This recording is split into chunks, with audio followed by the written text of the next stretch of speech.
Hello, all. I am Tara. I am a spiritual teacher and coach. I've had my certification since 2010. And welcome to your daily dose of comfort. This is kind of your safe space to rejuvenate, to take that little bit of time for you, regardless of the craziness, awfulness happening in the world. However, I do want to acknowledge there is a lot going on in the world. So I do have Luna, who is the polar bear, and she is holding a candle. So that is for the intention of everyone who is directly dealing with a crisis, who's really in kind of rough shape. Energetically, you can add anyone you would like to have her hold energy for you. In the description, I have a whole video on why I chose to intend Luna the way I did, but that is what she is there for in all of these videos. You guys, it's been really rough, Astro, with just all this stuff kind of starting to swirl, but we still don't know where we are. Where are you? Where do you feel? Like on that scale of love to fear, do your check-in. That is really going to help you figure out where you are in any moment of the day. And if you want to do a different scale, I also have a whole video on setting up your own scales. But for these videos, I just do the quick love being 10, fear being 0. Just a quick where are you on that video? Or where are you on that scale? Astro, today we are moving into a Virgo moon. Virgo can be very good about getting things done, being a taskmaster, doing doop, doop, doop, doop, doop, being really organized. She's also a healer. And especially with how much chaos we're dealing with, where can you use a little bit of healing for yourself?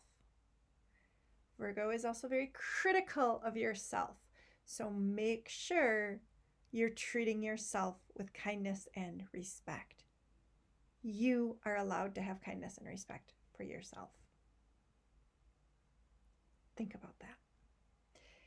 Because energy feels so incredibly wonky and out of sorts, today, this is being recorded for February 13th, the day after the Leo full moon. So still lots of energy going on, lots of stuff, lots of other shifting stuff in astrology going on. I'm going to use a tarot deck of Breaking the Rules Tarot. And because we're breaking the rules, I pulled out the majors, and I've pulled out a few other cards that are that I happen to like. See, gets Breaking the Rules Tarot. It kind of feels like we're kind of at that point of having a little bit of fun with what we're doing today for you. I do have classes available. I'm really excited. I am teaching a class on President's Day on how to deal with chaos, be resilient, and thrive. So make sure you check that out on my website. The link is in the description.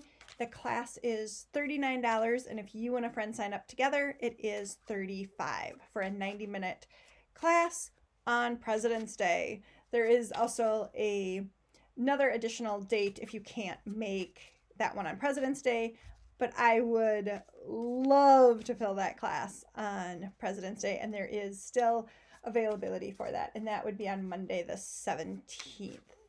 I also do private sessions on what you should be focusing on, and I have a membership that you can go deeper into your own spiritual practices and stuff with community and some, I hate to say guidelines, because guidelines imply that you have to follow the rules, and really they're not.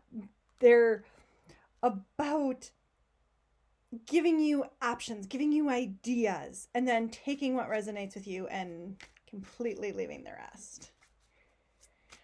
All right. Let's see what the cards have for you today. Ooh, 3 cards for you. And we have Wheel of Fortune, Nine of Cups, and the Star. Now, yes, we easily could hopefully read this as a collective reading. For the collective, I think this applies to both. Personal and collective. So let's kind of go through these a little bit because these cards are fun. They're different. They're breaking their rules. Like, they're not traditional representations of the cards most of the time. So this is the Wheel of Fortune. Where in your life do you feel like a cycle is ending and a new cycle is starting? Sometimes you're really excited for that cycle to end. And sometimes you're like, this was kind of good. I was kind of enjoying this, and now I'm going to get thrown into something else.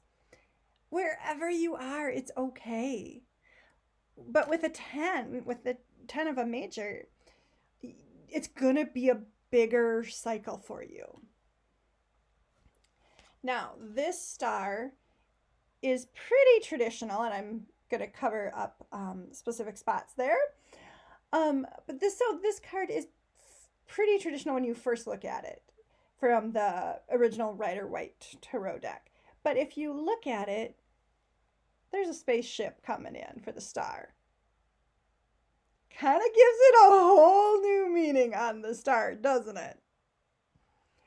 But where in your life are you adding some hope to your life, some faith in yourself? This is a time, especially with it being so chaotic, this is a time to really connect to your faith in yourself. Standing strong, showing up in a way you've never shown up for yourself before. And maybe it's showing up for you and your family, whoever it is. Because we've got our wish card. And this is one of the things I love about this deck, is they have also made cards going sideways, not just vertical. And are you doing this in kind of a false wish? Or are you actually doing it in a really deep ethical wish? That wish card can go both ways. So where are you focusing on something that is genuine to your soul? Not that you want the latest technology or the latest fashion. Those are fine. Totally, you can have that wish for that, plan for that, all that. Does it make you happy in your soul? And if it does, then that's awesome. Then you know that that is truly something your soul, your path this lifetime is craving. Not something from the outside saying, hey, you should want a new car. You should want the newest technology. Make sure it's resonating to your soul, not the falseness of it. And again, it could be something simple in your life, and it could be something bigger. I'm going to venture a guess for you that because we have the star and the Wheel of Fortune, this is going to be a little bit bigger for you. What is really, really true in your soul that you are trying to bring to fruition right now? This is the time to kind of think about that, do some planning. With the Virgo moon, you might be able to get some pieces done on your to-do list to get to this point. So think about that. Or conversely, you are starting to organize your list or create a list to get to this of what you want, genuinely want in your soul. And maybe that's a more spiritual practice. Maybe, that is slowing down, working on your overwhelm. What does that look like for you? All right. We're going to end with our self-hug. Self-hug. We do a self-hug on both sides because you have a private side and a public side, and both sides really, really could use your extra support and kindness and love for yourself, even if it's just doing that. When you first do self-hugs, they can kind of feel awkward. The more you do them, the more you truly realize you are taking that moment to show up for you. I will catch you on the next video. Again, make sure to check out my classes, and all my other links are available as well too. And I will see you tomorrow. Bye for now.